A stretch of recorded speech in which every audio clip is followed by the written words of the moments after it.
나는 솔로 31기 254회 심리 분석 들어가겠다. 첫 장면 5분만 봐도 분위기가 심상치 않았어.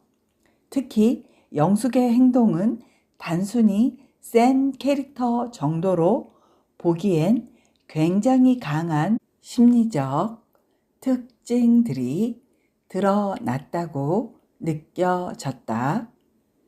근데 여기서 중요한 건 방송 편집만으로 누군가를 실제 정신질환이나 사이코패스라고 단정할 수는 없다는 거야. 다만 특정 행동 패턴에서 보이는 심리학적 특징과 성향은 충분히 분석 가능하다. 경수가 슈퍼데이트권을 순자에게 쓰고 싶어서 영숙을 따로 불러 1대1 대화를 하는 장면. 여기서 영숙은 경수에게 나한테 안 쓰는 건 배려가 아니다라는 식으로 압박을 준다. 이 장면에서 보이는 대표적인 심리 패턴은 바로 첫 번째, 감정적 압박이다. 상대의 죄책감을 자극해서 의사결정에 영향을 미치는 방식이다. 직접적으로 강요하지는 않지만 상대가 심리적으로 불편함을 느끼게 만들어 스스로 선택을 바꾸게 유도하는 거다. 경수가 실제로 다시 생각해 보겠다라고 흔들리는 반응을 보인 것도 이런 감정 압박이 일정 부분 작동했다는 걸로 보여준다. 두 번째, 심리적 통제 욕구다. 내가 원하는 방향으로 상황이 흘러가야 안정감을 느끼는 성향, 특히 연애 프로그램에서는 선택받지 못함 자체보다 내 영향력이 통하지 않는 상황에서 더 강한 불편함을 느끼는 경우가 있다. 그리고 진짜 충격적이었던 건 그 다음 장면이었다. 한바탕 상황을 뒤집고 거실로 돌아온 영숙의 첫 마디는 너무나도 경악스러웠다. 너무 재밌다. 너무 재밌다. 출연자들의 시선이 전부 영숙에게 쏠린다. 시청자 입장에서는 와, 진짜 왜 저러지? 와, 라는 느낌이 강하게 들 수밖에 없었다. 이 장면에서 떠오르는 심리 용어가 있다. 바로 주목 추구 성향이다. 주목 추구 성향은 사람들의 시선과 반응 자체에서 강한 자극을 얻는 성향이다. 갈등 상황조차도 내가 중심이 되는 무대처럼 받아들이는 경우가 있다. 특히 모두의 시선이 자신에게 집중되는 순간 오히려 긴장보다 흥분감을 느끼는 사람들도 있다. 네 번째, 자기 연출이다. 자기 연출은 자신을 특정 캐릭터처럼 연출하는 행동, 예능에서 특히 많이 나타난다.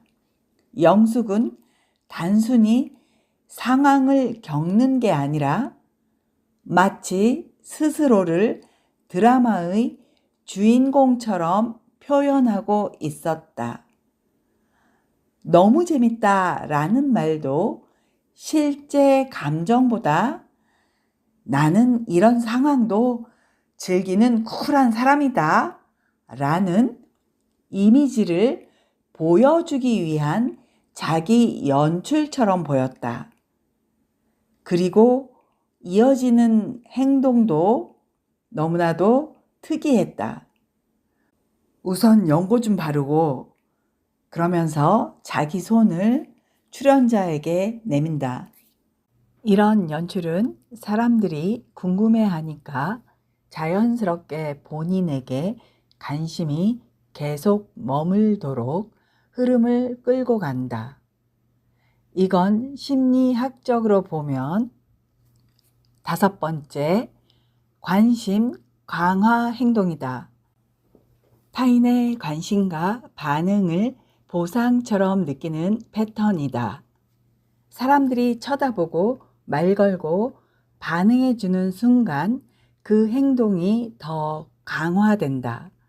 쉽게 말하면 관심 자체가 에너지원이 되는 거다. 그리고 가장 인상적이었던 건 넘어진 상황조차 계속 자기 스토리로 포장하는 모습이었다. 영광의 상처, 나 멋있었다.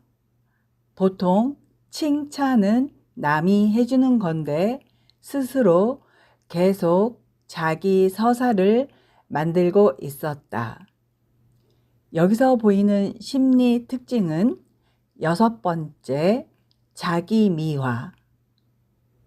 자기 미화란 자신의 행동이나 이미지를 실제보다 긍정적으로 포장하는 심리다.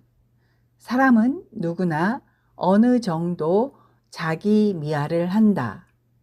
그런데 문제는 그 정도와 방식이다. 계속해서 자기 입으로 자신의 장면을 멋있다고 해석하면 주변 사람들은 사회적 분위기상 멋있었어, 그래 대단했어 같은 반응을 하게 된다. 그리고 영숙은 그 반응을 다시 자기 확신으로 흡수하는 모습이 보였다. 7번째, 사회적 승인 욕구. 사람들에게 인정받고 있다는 느낌을 통해 자기 감정을 안정시키는 심리이다.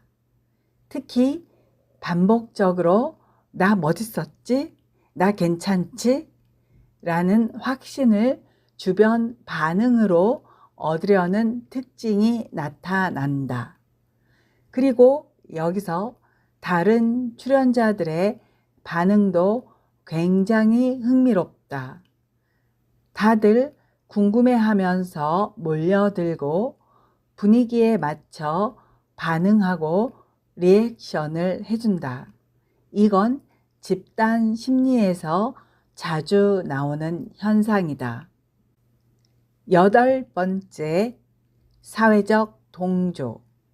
집단 분위기에 맞춰 반응하게 되는 심리이다. 사람은 집단 안에 있으면 혼자 튀는 걸 본능적으로 부담스러워한다.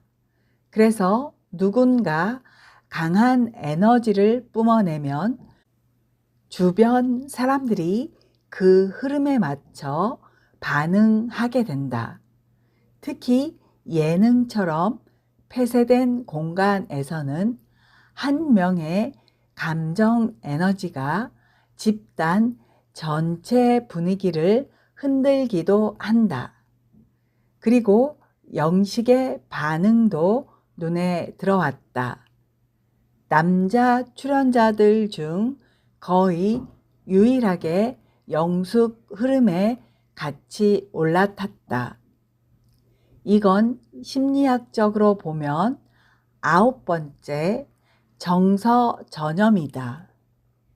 정서 전염이란 한 사람의 감정 텐션이 주변 사람에게 퍼지는 현상이다.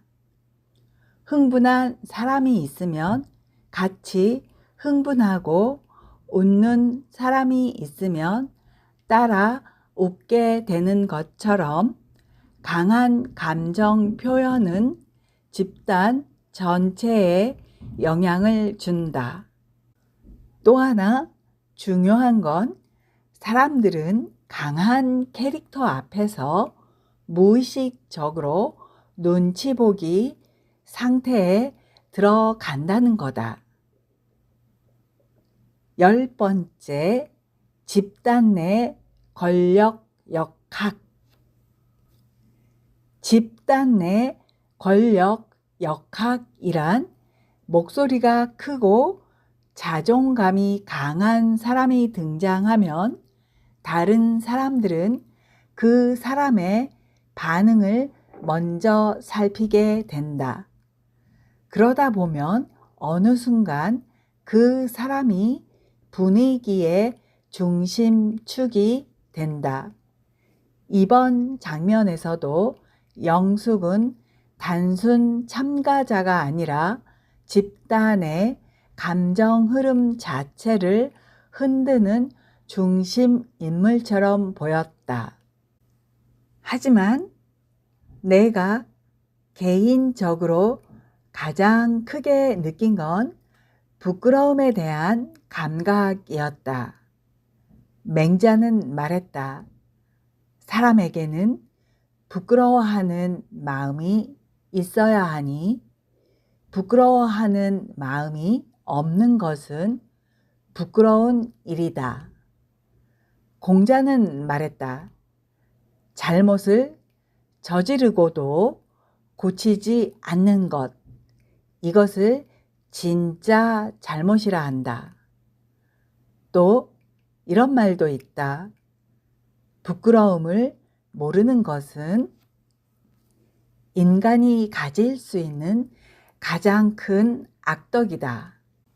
이 명언은 인간 도덕성의 근본을 부끄러움으로 본 소크라테스의 영혼 정화 철학과 맹자의 수호지심 사상을 현대적으로 융합한 핵심 격언이다.